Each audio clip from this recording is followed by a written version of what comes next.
Hi friends, అందరికీ నమస్కారం. బాగున్నారా అండి? మేమైతే చాలా చాలా బాగున్నాము. ఈరోజు అయితే మరొక కుకింగ్ వీడియో మీతో షేర్ చేసుకోబోతున్నాను. చాలా చిన్న వీడియో అన్నమాట. ఓకే ఫ్రెండ్స్, ఇక్కడైతే ఏం చేస్తున్నాను, నేను పోపు చేస్తున్నాను. పచ్చడి తాలింపు పెడదామని చెప్పేసి పోపు గింజలు అయితే వేసేసుకుంటున్నాను. మెంతులు, జీలకర్ర, ఎండుమిర్చి, ఎల్లిపాయలు, కరివేపాకు ఇవన్నీ వేసుకొని తాలింపు అయితే చేస్తున్నాను అనమాట. నేను కొరివి పచ్చడి తాలింపు పెడుతున్నాను. ఓకే ఫ్రెండ్స్, చూసారు కదా, ఇందులో ఎల్లిపాయలు, ఎండుమిర్చి వేసాను. ఇవి బాగా మగ్గిన తర్వాత కరివేపాకు అయితే వేసేసుకుందాము. కరివేపాకు వేసుకుంటేనే బాగుంటుందండి పచ్చడి అయితే. ఓకే, ఇంకా ఇవన్నీ వేసుకున్న తర్వాత స్టవ్ అయితే ఆఫ్ చేసేసుకుందాము. ఈ విధంగా బ్రౌన్ కలర్ వచ్చేంత వరకు కొంచెం మార్చుకుంటే సరిపోతుంది. ఇంతకన్నా ఎక్కువ మాడిస్తే చేదు వస్తుంది, బాగుండదు పచ్చడి అయితే. ఓకే, పచ్చడి అయితే ఇందులోకి ఎంత కావాలో అంత వేసేసుకుందాము. ఇది నేను మా ఇంటి దగ్గర నుంచి తీసుకొచ్చిందండి పచ్చడి. చాలా బాగుంటుంది కొరిం పచ్చడి.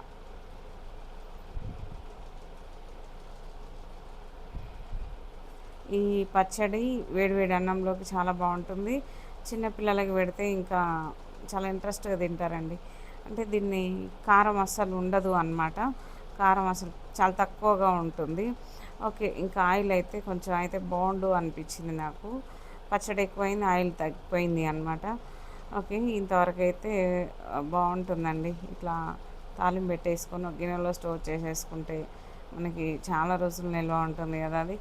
ఇక్కడేమో వీళ్ళిద్దరు చూడండి, మా పిల్లలు ఇద్దరు, వీళ్ళిద్దరూ ముద్దాడుకుంటున్నారు ఒకరినొకరు. నాను అయితే మంచిగా ముద్దాడుకుంటాడండి మా చిన్న బాబుని అయితే. ఈయనైతే ఊకే నానుని వెతుకుతూ ఉంటాడు. చిన్నపిల్లలకు అర్థమవుతుందండి, అర్థమవుతుంది ఎవరు ఏంటనేది వాళ్ళకి తెలుస్తుంది. అంటే వెతుకుతూ ఉంటారు. పిల్లలు బాగా వెతుక్కుంటారు, వాళ్ళ పనిలోనే ఉంటారు అనమాట. ఓకే, నేనేమో ఇక్కడ మా నాన్నకి పాపడాలు వేయించుతున్నాను. నాన్నకి పాపడాలు అంటే చాలా ఇష్టం అండి. పాపడాలు అయితే వేయించుతున్నాను. టైంపాస్కి హ్యాపీగా తినేస్తాడు టీవీ చూసుకుంటా.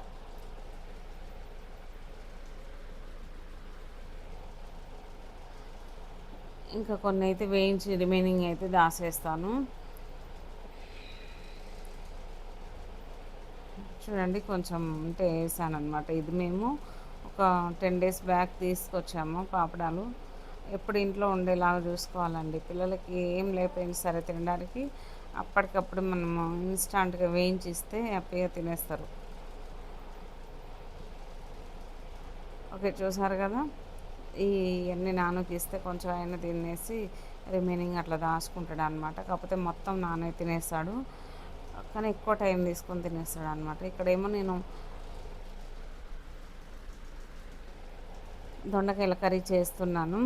ఈ దొండకాయలు కోయడం అంటే చాలా కష్టం, కానీ అస్సలు బాగాలేదండి ఈ కూర. ఇది వీడియో వచ్చేసి నేను మొన్న షూట్ చేశాను. అస్సలు అంటే అస్సలు బాగాలేదు. ఏంటంటే మనకి ఫస్ట్ దొండకాయలు బాగుండాలండి, ఫ్రెష్గా దొండకాయలు బాగుంటేనే కూర కూడా బాగుంటుంది. సరే, 2-3 రోజుల కింద, 3-4 రోజుల కింద కోసినవి అయినా చెట్టు మీదకి వెళ్ళి బాగుంటాయి. కానీ ఒక 15 డేస్ 20 డేస్ అట్లా నిల్వ ఉన్న దొండకాయలు ఉంటాయి చూడండి, అవి తీసుకొచ్చుకొని మనం కూర వేసుకుంటే అది పుల్ల పుల్లగా అస్సలు బాగుండదు. ఎంత మంచిగా ఆయిల్ పోసి వండుకున్నా అస్సలు బాగుండదండి. నాకు ఇదే జరిగింది. అవి ఎప్పటియో ఏమో, నేను బయటికి వెళ్ళట్లేను, మార్కెట్కి వెళ్ళట్లేను అనమాట కూరగాయలకి. ఇంకా ర్యామ్స్ తీసుకొచ్చిండి ఇవి దొండకాయలు. మా వాళ్ళకి ఏం తెలుస్తుంది, ఏ కనిపిస్తాయి తీసుకొస్తారు. ఓకే, ఇంకా సరేలే అని చెప్పేసి నేను కడిగి కూర చేద్దాం, ఫ్రై చేద్దామని చెప్పేసి నేను ఫ్రై చేస్తే అస్సలు బాగాలేదు. అస్సలు అంటే అస్సలు బాగాలేదండి ఇది.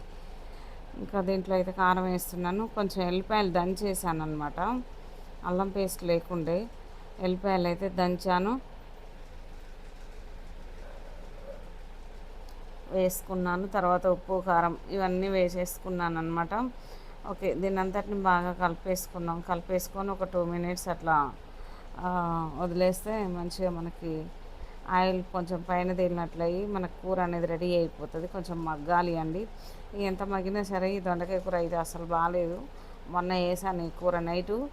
ఓకే ఫ్రెండ్స్, ఈ వీడియో మీకు నచ్చింది అనుకుంటున్నాను. నచ్చితే లైక్ చేయండి, షేర్ చేయండి, మన ఛానల్ని సబ్స్క్రైబ్ చేసుకోండి. Okay friends, bye. Thank you for watching. Next video మళ్ళీ కలుద్దాం.